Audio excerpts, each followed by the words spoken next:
What is going on, everyone? It is James, aka the Comic Raider, back with another Raiders Rants. This time, the latest installment of the greatest movie franchise in cinema history. That's right, I said it. Fast 10. Now, I got a couple preferences I have to state. Number one, I saw this on Thursday evening, opening night with my wife. We were on vacation, uh, so I was not home with my setup, so I did not drop it on Thursday. So I watched it again today just to get a fresh take on it. My opinion hasn't really changed much, so I have watched it twice. And my other preference is just for anyone who's not familiar with the channel to understand that I am a huge Fast and Furious fan. I love this franchise. I love this series. I am being a little facetious when I say that it is the greatest of all time, but I do personally love this franchise. All of them. A lot of people have fallen off. A lot of people fell off at the change of number 5. I have loved them all. I will say, I did not like the previous. I did not like number 9. I will admit that. Pretty sure I have a review on this channel. Maybe not. But I didn't care for it. So I can say when I don't like it. But I am prefacing this by saying that I love this franchise. And I have loved every one of them. So, my bias is obviously going to show here. Now, that's pretty much that. I will state, if you're not familiar with the channel again, I'm going to do a quick non-spoiler, which is basically that I enjoyed it. I thought that it was good, not great. I thought it was better than the last one. Number 9 is at the bottom of the list for me. This is going to be right above that, right up there with, I'm going to be honest, I'm not a huge fan of the second one. I used to hate Tokyo Drift. I love it now. Number 4 is kind of the forgotten one. I still have a lot of moments in that movie that I love, so I'm going to say that I like number 4. So I'm going to put 9 at the bottom. I'm going to put this right around number 2. I probably got to watch it a couple more times to really gain a good idea there, but it's there towards the bottom for me. But I still enjoyed it. So rating wise, I give it like a mid. It's a 5, 5 out of 10 type movie. I'd say number 9 for me was probably like 2 to 3. So I can put this one at 5 because will I watch it again? Yes. I just watched it twice. I don't regret it. I enjoyed it. I'll watch it again. I'm not like anxious to where I have to go watch it again, but I will, and I will enjoy it. So it's a good mid movie for me. And it's pretty much, the same thing you're used to. You got a villain who was wronged from a previous installment and has now come to take revenge. That's kind of been the MO, for the last few movies as far as villains go. So, and then the character wise, it's the characters that you already know. So you already know what to expect from this movie. So let me say that. If you are going into this hoping for something different, it's not. It's going to be the same Fast and the Furious that you've gotten as of recently. So just understand that if you did not like any of the previous ones, or we'll say the 5 through 9 or 4 through 9, you're not going to like this one either. But if you're okay with those ones, as I am, and you do enjoy them, then you'll probably enjoy this. It's not going to be your favorite, but you'll enjoy it. Maybe some people will find it their favorite. I don't know, but for me, I don't think so. So I'm gonna say that's pretty much all I can really do as far as non-spoilers go. There's a mid-credit scene. I'll talk about it later, but there's a mid-credit scene for you to stay for. And yeah, that's it for non-spoilers. So, boom, let's get right into spoilers. Character-wise. Characters are pretty much the same old characters that you're used to. There's a couple new additions. You're gonna be, you have no Mr. Nobody in this one. So you got Mr. Nobody's son, Scott Eastwood, who you got from the last one. He's in it for a little bit, so he has a very less memorable role in this movie. So he's kind of eh. You also have the daughter of Mr. Nobody, played by Brie Larson. I thought her character kind of weak. We didn't really get enough. You got an introduction scene to her, which I'm gonna talk about later. You got she plays a role in connecting Dom to Letty, and then she comes to save the day for a quick second before getting shot later. So she wasn't like super memorable in this movie. Maybe in the future that changes, but yeah. So her character, and that sucks. I like Brie Larson. I don't get the hate for her, so I like her. I would like to see the character be better, but I'm just saying it wasn't.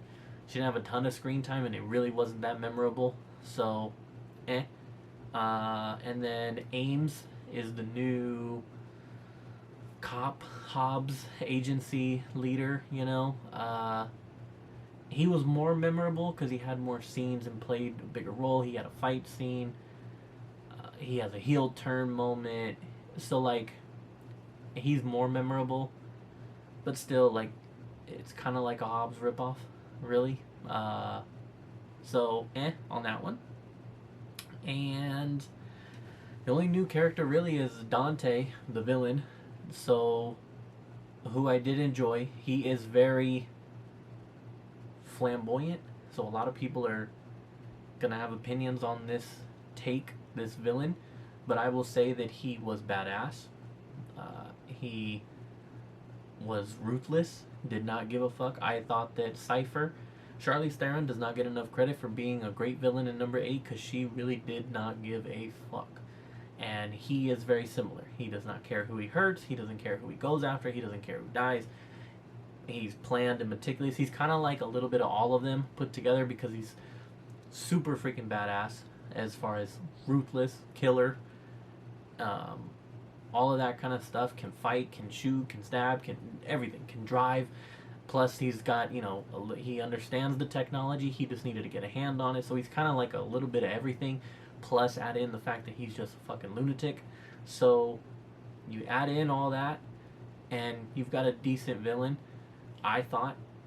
And you're going to get more, which we'll discuss. So I thought he was cool. Again, a lot of people are not going to like the whole flamboyant thing. I think he was a bit extra. And there were times when it was cringe, for sure. And I know that for a lot of people it's going to be a lot of cringe, but everyone's going to have their own opinion on this villain. But I thought he was cool. I think he was a step ahead the whole time. And in the end he ultimately wins. But I didn't need to know from the trailer who he was as far as being the son. I think I really did only watch the first trailer and already was like, holy crap, you just showed way too much. So I hate trailers that do this, but it is what it is. So I would have liked for us all to have found out together that he's kind of the son, even if it was at the beginning, but it is what it is. So yeah, anyways, that he was good. That's pretty much it, I think, as far as character wise. Other than that, it's just everybody's pretty much the same character that they've been. So let's get into story. Story-wise, I'm going to say that I did not care for the opening. I thought it's the weakest opening of the franchise because it's basically just replaying number 5, but implementing Dante's character into a couple scenes. I understand it, but it's kind of like, okay, well, that's kind of whack because you basically just played scenes from number 5. So, worst opening. Then from there, it takes a turn. You're basically dealing with all of the heroes being split off into different groups, and it was good. It was different because it's about Roman trying to take the lead and be the leader, and then obviously that goes back because it was all planned and set up from the beginning. And you have, they're on the wanted list again, of course, and so now everybody's coming for them. They don't have any other money this time, and there was a lot of cool stuff like that went on.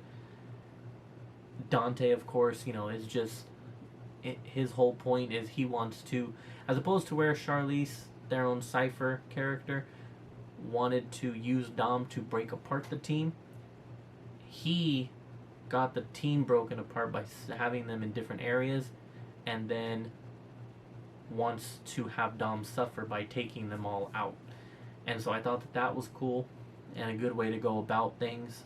And then from there, it's Fast and the Furious. Like, there's really not too much to it. It's family, man. That's the story. It's family, and saving your family and protecting your family. So yeah, but I thought that it was different. I thought it was better. I will say again, I hate the internet sometimes. I hate that we found out through articles that were leaked prior that this was not going to be the last movie, and that there was rumors that this is going to be a trilogy. Let's face it, we all know it is. They're going to milk this thing for everything they got, so it's going to be a trilogy finale. I would have liked to go into this movie not having known that, or not even having suspected that. I thought this was the last movie until about a week ago. So I think had we all gone in with that expectation, and then you get the ending, you're like, oh damn, this is not the last one. That would have been a way better way to go. But unfortunately, the internet ruined that. So it is what it is. So there's going to be more. I'm going to say some wild shit because I'm going to relate this movie and the story and the characters to other movies that I thought. And I am not comparing this movie and putting it on the level of these other movies. I'm just saying an argument can be made that they're relatable, okay? So, I'm a horror fan. I have recently started watching Hellraiser, thanks to my brother J2 for putting me onto that. And, you know, the whole suffering and, you know, death is wasted because there's suffering to be had and, like, all that stuff. Like, I was getting some Hellraiser vibes there. I can dig it. I also got... I hate to say it, but anytime you have a villain who is wacky, out there, fashionable, you know, weird, kooky, but also maniacal, psychotic, getting beat up and is laughing, like all of that, you're gonna get Joker vibes. I'm not saying Jason Momoa should play the Joker. I'm not saying that it was the Joker in Fast and Furious. I'm just saying there's some relatable qualities there. But, and then, again, I'm not comparing this movie. I'm not comparing these two movies. But the whole storyboard of, let me take my heroes, split them up, let me make one of my heroes, my main protagonist, believe that the others have been killed by the antagonist. Let me end this movie with, oh my god, the bad guys just won. It's kind of like Empire Strikes Back. Again, don't kill me for saying that, but it is. As far as the vision, the storyboard goes. You know, the difference is Empire Strikes Back is one of, if not the best of that franchise. And just because this one followed the storyboard does not make it one of, if not the best. But it was cool to see a movie again where the bad guys win. It's kind of why, real quick, why Rogue One is also up there for people with Star Wars rankings. Because bad guys won. It's cool when that happens, because it never happens. So in this one, Dante won. Dante won. You thought that Ames, the cop, turned, just like Hobbs did. Instead, you find out, nope, from the beginning, he was mine. That was awesome. Great. That was cool to do. So, that was cool. And then again, like I said, Dante winning. You've got Dom and his son. Are they going to survive this dam breaking? Of course they are. But you don't know that. We don't know what happened to that plane that was carrying Ludacris, Tyrese, Han, and the damn it, not Cypher, that's the other chick. Man, I can't believe I forgot her name. But the girl from Game of Thrones. I'm sorry that I have forgotten. Ramsey. The fact that they were all in that plane. Are they dead? Probably not. But it was cool that the bad guy won to end the movie and that all these characters are in peril. And we're going to see what happens in the next one. Which leads me to, let's cut to the ending real quick. The whole ending was cool, like I said. This whole fucking Gal Gadot thing, let's just get to it. There's been rumors. Of course, once they brought Han back, everyone's like, what the fuck, dude? So now you're like, okay, so eventually Gal Gadot's gonna come back, right? Giselle has to come back. And she does. There's been rumors of this for a while now. It's terrible. And I say this as a fan. I love Han. I love the character. But when you brought him back, you opened up the door. And when you bring characters back, then death means nothing. The whole purpose of death in a movie is for that, oh my god, that shock value, that emotional reaction. When you bring them back, you eliminate that now. And then you now bring her back, which means that nobody can die in this franchise. And so it just is like, what? It's such a lame move. Such a lame move to bring her back. And I love her character. I love Gal Gadot. But it's a lame move to bring her back. It really, really is. I'm not happy about that. How they're going to explain that, who knows? They'll come up with some cheesy shit to do it. But I don't like it. I don't like that she's back. It totally makes the deaths pointless, which leads me to Jacob. I thought John Cena's introduction in the last one, although it started off rocky, I liked the character. I thought he was great in this movie. He kind of he's badass, but at the same time he's a little bit of the comedic relief. So I like John Cena, so he was awesome. I'm pretty sure he died for reals because he sacrifices himself. He flips the car. He lets go and gives up, and then he holds his chain. Like, that all resembled a real death to me. But then 20 minutes later, I'm seeing Gal Gadot climb out of this fucking submarine, and now I'm like, he ain't dead. They're gonna find some way to where he ain't dead. So again, it now takes it away. I'm not saying that he should have or shouldn't die. I like the character, but you have to have deaths. You have to. Otherwise, it cheapens the story.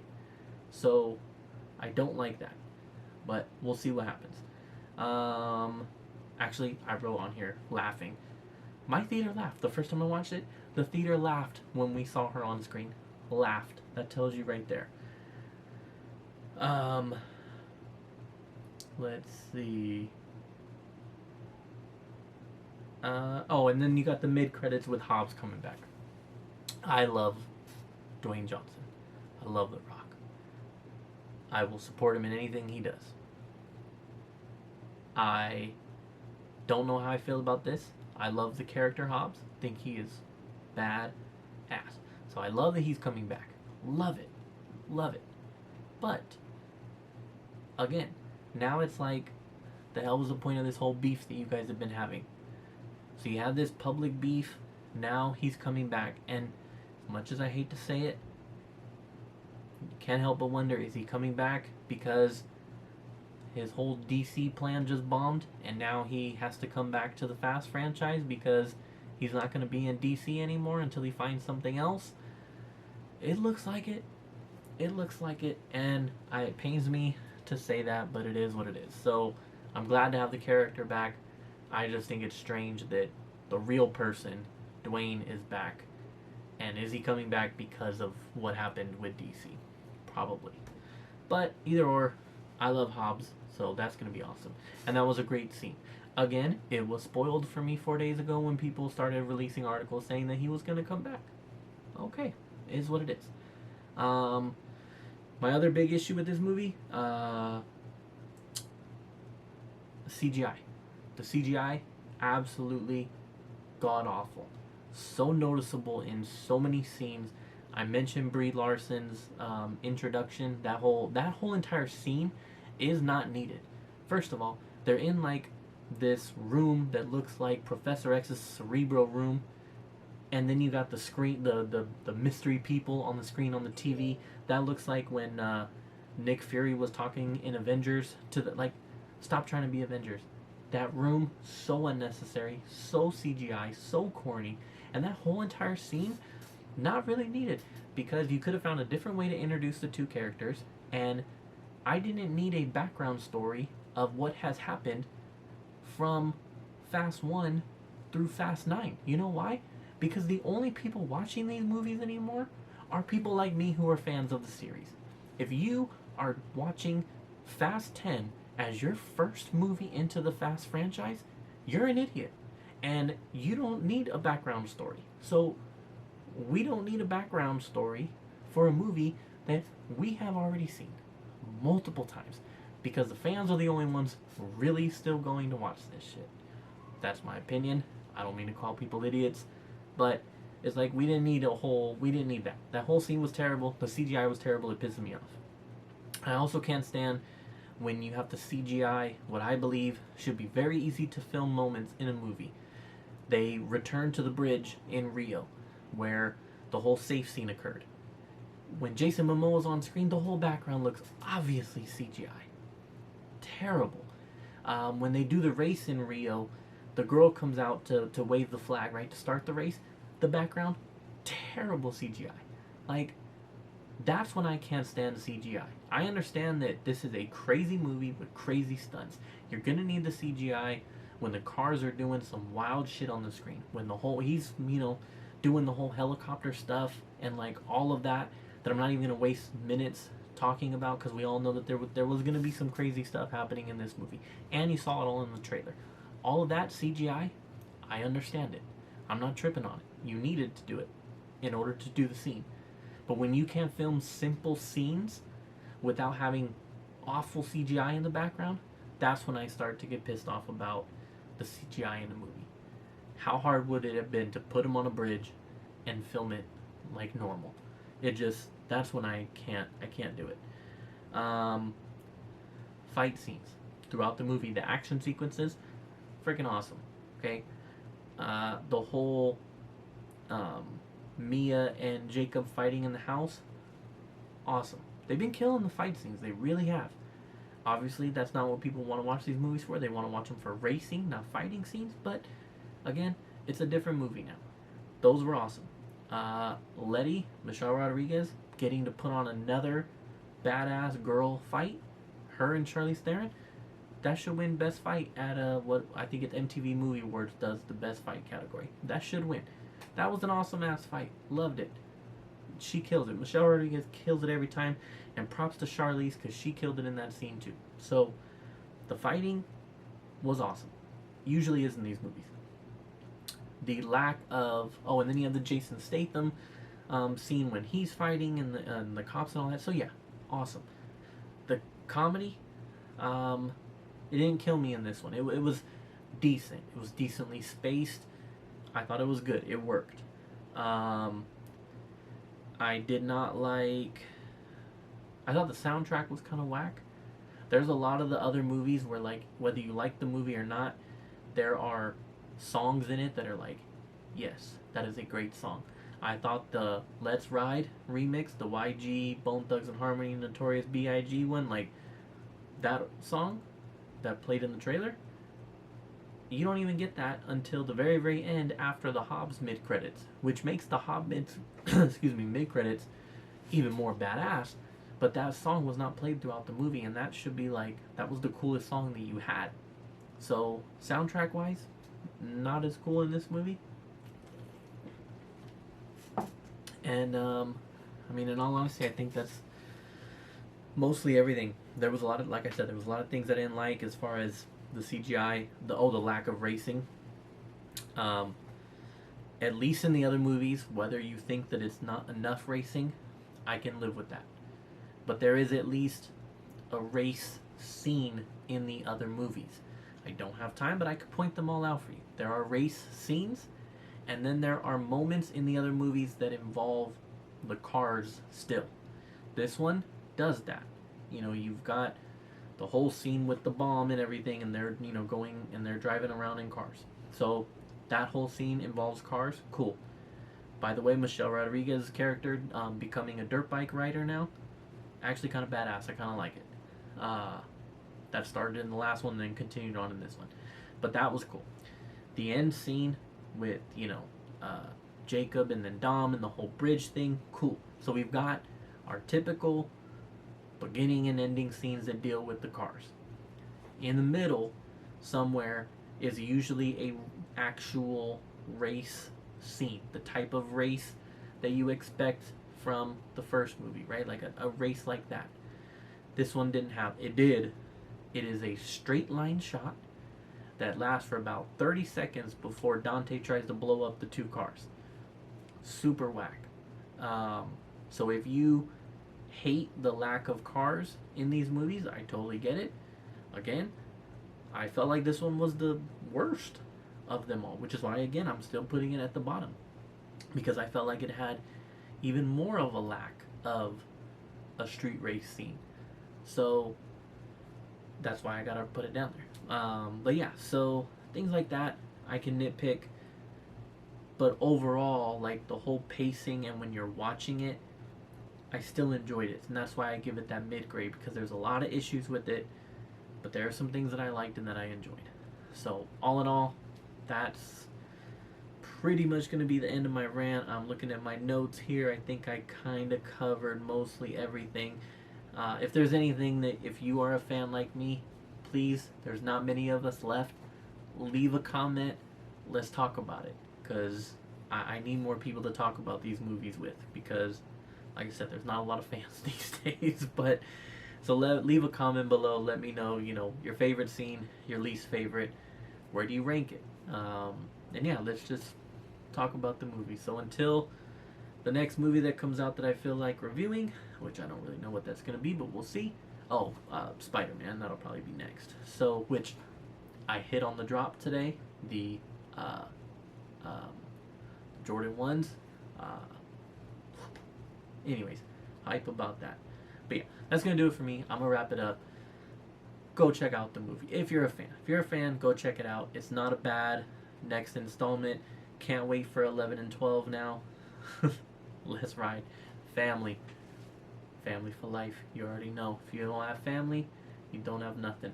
I will say the family stuff, just as corny in this movie as it is. I think the addition of faith. Dad, I have faith. Oh, Lion King. Lion King vibes. When he tells the dad, you're not afraid of nothing. And then later Dom tells Letty, I am afraid. I'm afraid of losing my son. The only difference is in Lion King, Mufasa actually says that to Simba. When Simba says, you're not afraid of anything. And he's like, I was afraid of losing you tonight, son. Like, Lion King vibes. Yeah, during the fight scene with Letty and Charlize Theron, she throws the glass in her face. Kind of like when he throws the ashes, Scar throws the ashes at Mufasa, or the other way around. Anyways, I'm losing my train of thought, but Lion King vibes. This movie totally took inspiration from a bunch of different movies. We could fight about it in the comments, let me know. But until then, stay safe, family for life. Appreciate y'all. Deuces.